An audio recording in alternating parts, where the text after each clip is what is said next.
আসসালামু আলাইকুম। এই যে দেখছো?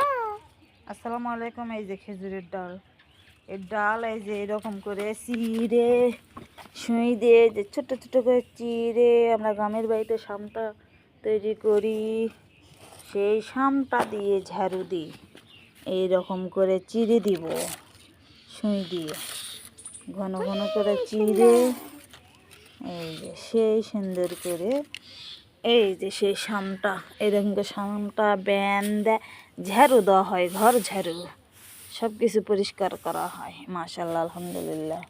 সবাই ভালো থেকো, সুস্থ থেকো।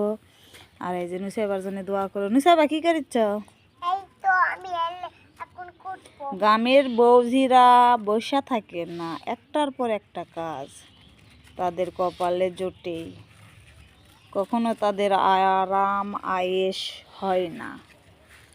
বসে আসি, এই জন্য এগুলো ছিঁড়ে নিচ্ছি, কাজে লাগবে। শামটা তৈরি করে নিয়ে ঝাড়ু দেওয়া হইবে। নুসাইবা, আল্লাহ হাফেজ, সবাইকে দাও।